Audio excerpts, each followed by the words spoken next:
Finally south Africa বিশ্ব champion. Test চ্যাম্পিয়নশিপে final match 5 উইকেটে জিতেছে অস্ট্রেলিয়াকে হারিয়ে সাউথ আফ্রিকা। সাউথ আফ্রিকাকে আর জোকার্স বলা যাবে না। সাউথ আফ্রিকা তাদের 27 বছরের অপেক্ষার অবসান ঘটে গেল। টেম্বা বাবুমা, যাকে নিয়ে অনেক ট্রোল করেছিলেন, অনেক ট্রোল হয়েছে, তাকে নিয়ে যা মন চায় তাই কমেন্ট করে গেছেন। আজকে এই লোকটার কারণেই সাউথ আফ্রিকা চ্যাম্পিয়ন হয়েছে এবং তার ক্যাপ্টেন্সিতেই সাউথ আফ্রিকার বিশ্ব চ্যাম্পিয়ন। টেস্ট চ্যাম্পিয়নশিপের ফাইনাল জিতেছে, সেটা আবার অস্ট্রেলিয়াকে হারিয়ে। দুর্দান্ত একটা জয় তুলে নিল সাউথ আফ্রিকা। এই ম্যাচের জয়ের নায়ক এইডেন মাকরাম। 207 বলে 136 রান, 14টা 4। বিশেষ করে তার ধৈর্য।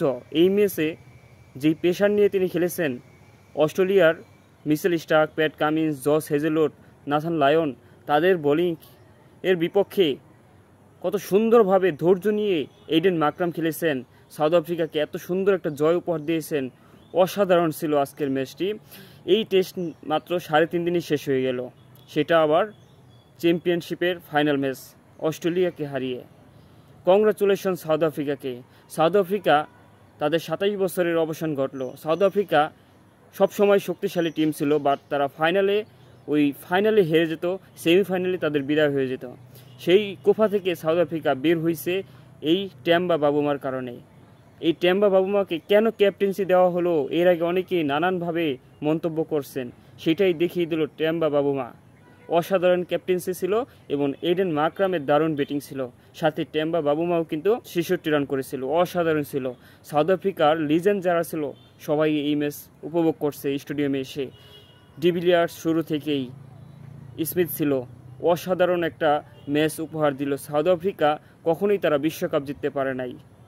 27 বছরের অবসান ঘটে দিল আজকে। সাউথ আফ্রিকা যখন এই ম্যাচটা উইন করলো, তখন কিন্তু স্টেডিয়ামের গ্যালারি, অস্ট্রেলিয়ার দর্শকরাও খুশি হয়েছে, কারণ অস্ট্রেলিয়া অনেকবার জিতছে। এটা অবশ্যই সাউথ আফ্রিকার জয়ের দিন, এবং সাউথ আফ্রিকা জিতলে পুরা বিশ্ব খুশি হবে এবং বাংলাদেশ তো অবশ্যই খুশি, কারণ সাউথ আফ্রিকা এমন একটা টিম যারা কখনোই বিশ্বকাপ জিততে পারে নাই। আইসিসি ইভেন্টে তারা অনেকবারই সেমিফাইনাল, ফাইনাল খেলে তারা সেখান থেকে বাদ পড়ে গেছেন।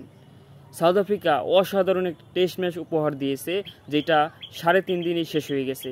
প্রথম ইনিংসে 212 রান করে অস্ট্রেলিয়া অল আউট, তারপরে 138 রানে সাউথ আফ্রিকা অল আউট। সেখান থেকে আপনার লিডে এগিয়েছিল অস্ট্রেলিয়া 207 রানে অল আউট হওয়ার পর 281 রানের টার্গেট দাঁড়ায় সাউথ আফ্রিকার। সেই 281 রানের টার্গেটে এই পেসারে নেমে প্রথমেই 2 উইকেট হারিয়ে ফেলে সাউথ আফ্রিকা। তারপরে দারুণ একটা পার্টনারশিপ করে এইডেন মাকরাম এবং টেম্বা বাবুমা। অসাধারণ পার্টনারশিপেই আজকে এই সাউথ আফ্রিকার বিজয় হয়েছে। সাউথ আফ্রিকার জয়ের দিন। সাউথ আফ্রিকা, পুরো দেশটা এখন খুশি, কারণ this is for south Africa. এই সাউথ আফ্রিকা তাদের এই বিশ্বকাপ জয়ের জন্য তারা সব সময় অপেক্ষা করেছিল, কবে তারা এই বিশ্বকাপটা জিতবে। সেটার অবসান ঘটে গেল।